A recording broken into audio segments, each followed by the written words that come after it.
for coming to the special unveiling of our mini makerspace here in the children's room. We're really thrilled to be unveiling this today for all our young inventors. And I'd like to thank the Friends of the Library and the Simsbury Junior Women's Club for their wonderful donations and generosity to help make this happen. And I'd like to give a big thank you to Joanne Moody, who is our staff person, who took this on and did such a fantastic job. So as you can see, we are excited about our children being able to explore, imagine, create, build, and play. And today we have a very special guest helping us with the ribbon cutting. His name is Matthew Pico, and he is the winner of the Invention Convention at Squadron Line, and he is going on to the state competition. So he is one of our Simsbury creators and inventors, so we're very proud to have him today. And we have Marianne O'Neill, who you all know, who needs no introduction. So we are going to do our ribbon cutting. So thank you for coming, and Matt, whenever you're ready. And John Hampton's here. All right. Oh, it's so hard.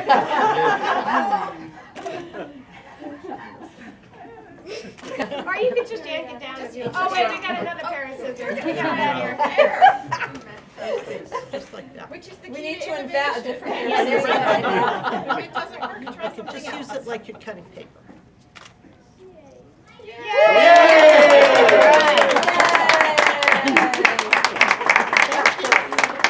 Very well done. Very good. Good job, Matthew. Saucer or the light police siren? Flying saucer.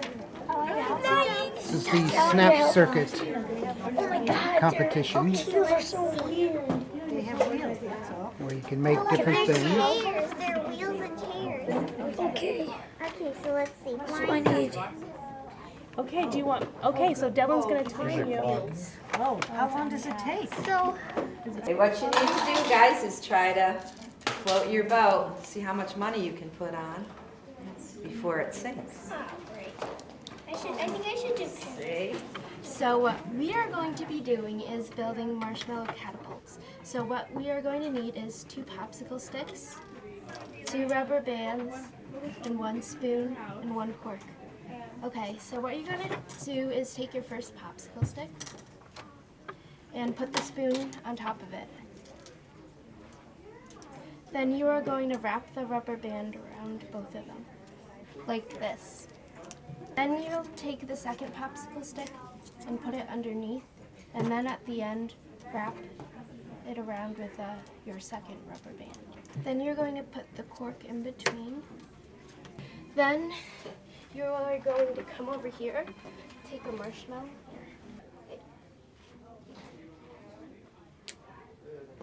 Hi, I'm Sarah Ray, Teen Services Librarian. Today at the Innovation Fair, we're going to be making LED bracelets that light up with electric circuits. We're also going to be making brush bots, which are robots made out of toothbrushes. So you cross the wires and it makes them vibrate with this pager motor.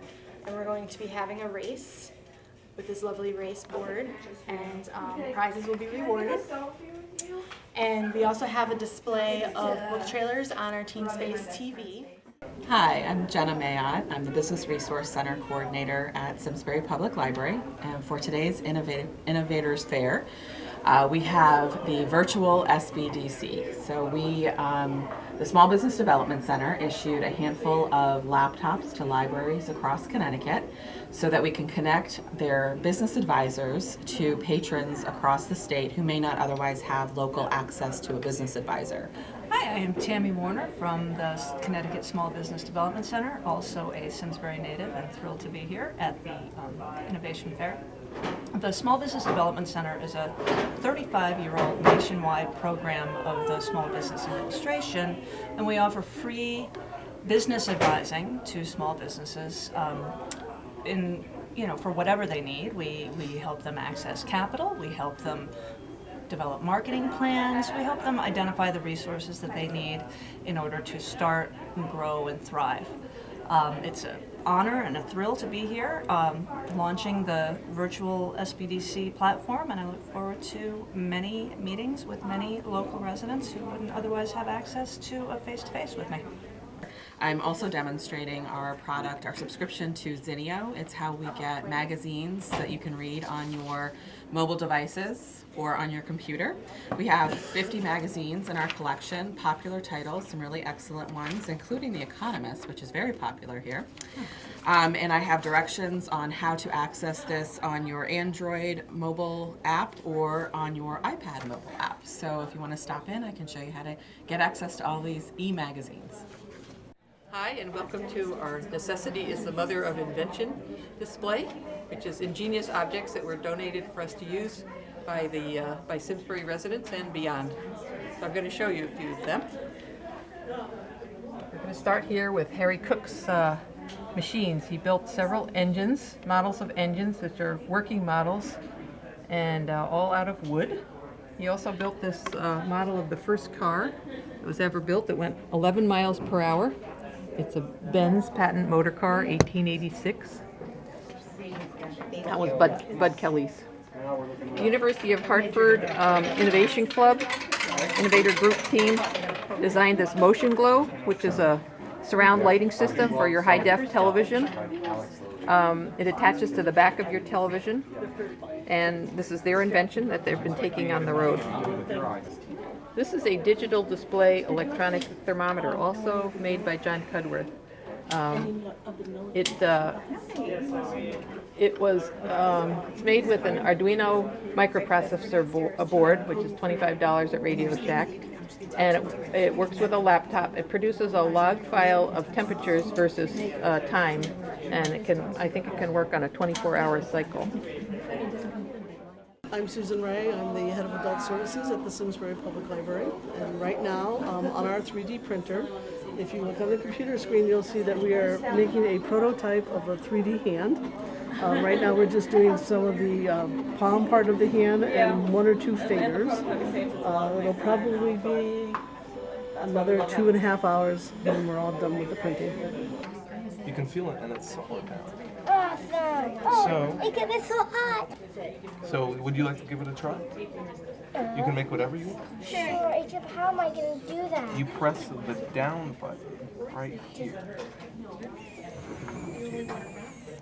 Something's wrong with this. Really? So you want to start it down. We can slow this down a little bit. There you go. And then when you want to do a turn, you have to... There you go. How's the fish? That looks like the birthday cake. Can I try? Oh, yeah, he was all about destroying. Yeah.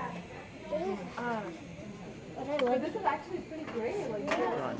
So my name is Tom Adamovich, and I work for a toy company in Avon called Design Innovation. So with 3D printing, we are able to focus on really narrowing down our design intent and figuring out the best way to produce something for manufacturing. Hi, we're from the University of Hartford. We're representing the MSPO program. So we're both master students in prosthetics and orthotics, our second year, so we're seniors. And what we brought today is some examples of 3D printing in prosthetics. So this is what a lot of people have seen on the market. It's the RoboHand design. So it's a very simple 3D printed device, and it allows somebody who's missing all digits just to power it with their wrist. What we do is a little more on the advanced side. So right here we have a first prototype of a robotic hand that we've intended for prosthetic application. We have a glove controller over here that's powered by flex sensors. That gives us individual control of the digits, as you can see. And what we do is we 3D print all of our own digit designs that we do in the lab. So this is a test bed to show off all of the examples of what we've designed, and hopefully we're going to improve some prosthetics out there.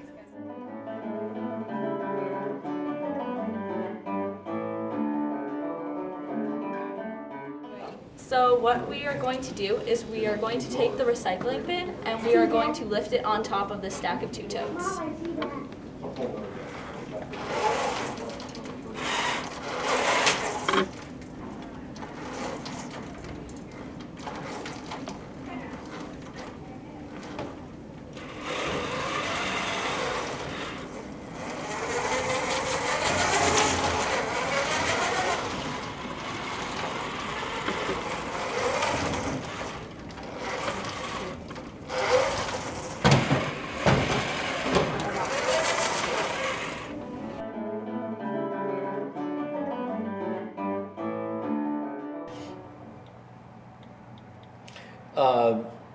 can now get almost any kind of music in the world and control it anywhere in your house that you have Wi-Fi.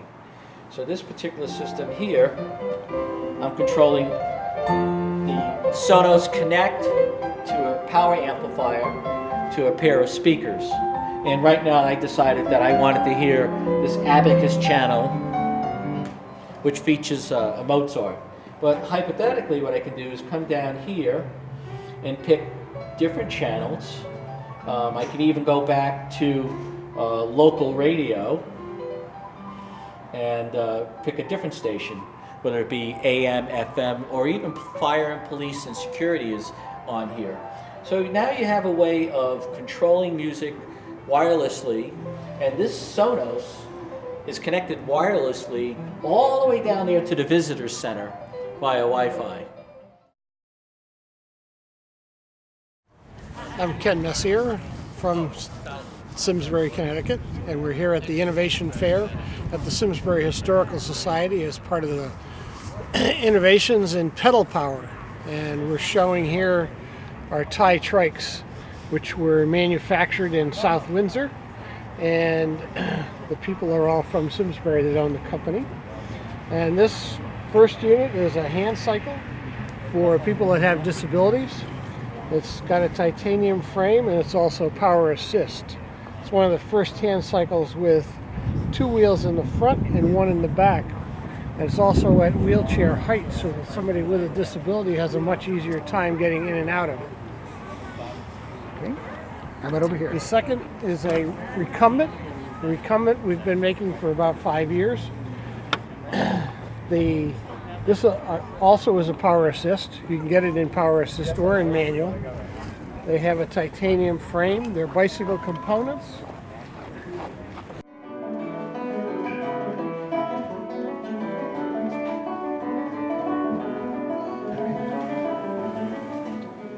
What we have here are samples of the Master School art from grades K all the way up through high school.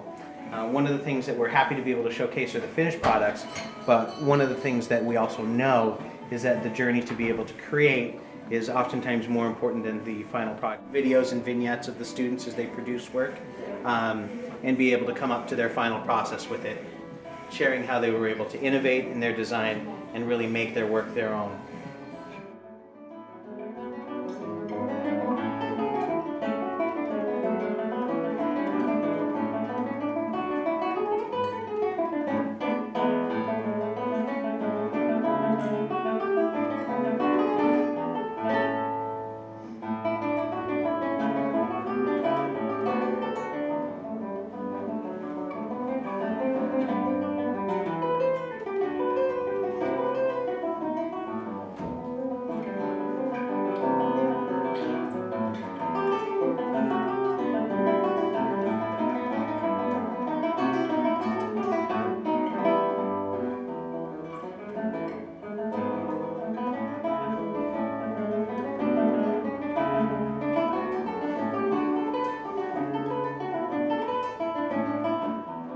The robots were first developed based on criteria for the students, based on the programming constraints, and they developed the physical robot based on those constraints.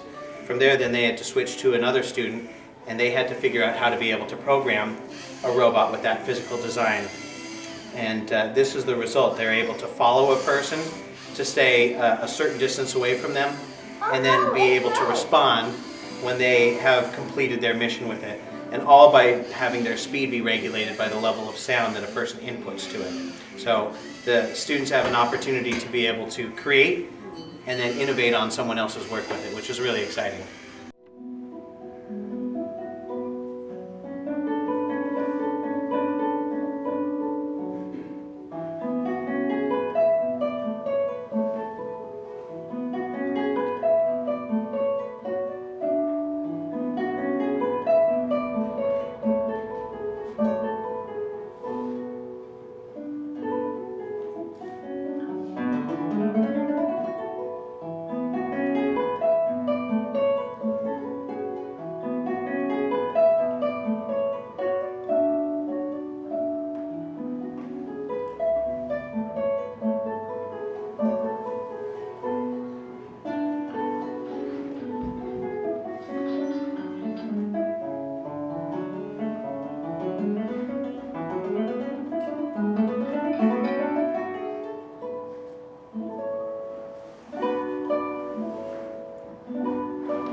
right now, our job was to build the body of the car, the part that goes over it. And so we thought every year we normally build just a normal car. There's 3 classes. The kit cars, composite cars, and normal cars. So this year we decided, you know, let's make a normal car that has the body of a composite or a kit car. Very aerodynamic, everything like that. So we decided let's make it out of like basically upside down cedar strip canoe. And then in next years they can use the body to put carbon fiber over it and make a carbon fiber car with this shell. A car where the person's sitting, so you see everything, you see the wheels, you're gonna see the batteries, the wires, everything like that, the motor, and then this is literally just gonna be placed on top. Okay. And we're gonna place it on top of it, and then we're gonna have a clear plastic windshield made out of Lexan that we're gonna heat up, we're gonna bend over it, and that'll be here that we're gonna be able to take off so the person can sit in, we take it, bolt it on, and then they drive.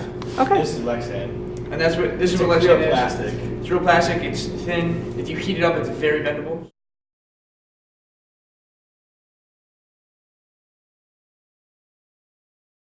Alright, so here we're testing heart rate and how it's affected by like exercise or calming down. So for this test, we're going to see if we can get her heart rate to go up by jogging in place. So just go ahead and start the experiment. Okay, no, you gotta put it up against first.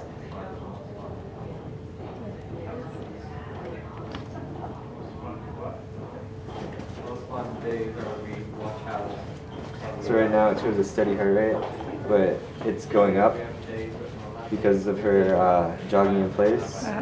Right here, it's nice and even, but now it's more ragged. It's pumping a lot faster. The readings aren't always accurate because, you know, as Jack said over, it's meant for students, so it's not the most precise experiment, but you know, it's good enough to get close readings. Okay, so this is the heart rate of a crush, and this is his breathing rate, and so as the game goes on, it should get higher. So, ready, Kush?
leadership and innovativeness in the classroom. So this is something they took their own initiative in doing all of these things. So these may be things that we aren't necessarily teaching, but that they've taken things from our class and built upon them.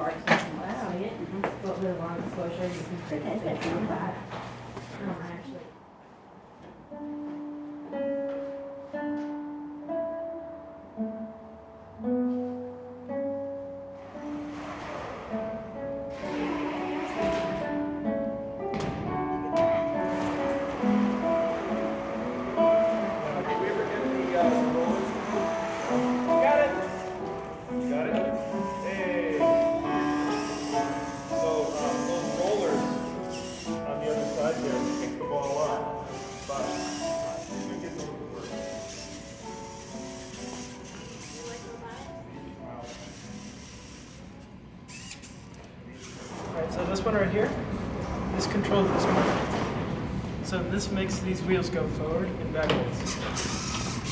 This one makes the other motor go forwards and backwards. And these ones on the back right here are for the claw. So this one makes it open, this one makes it close. This one makes it go up, this one makes it go down. There you go.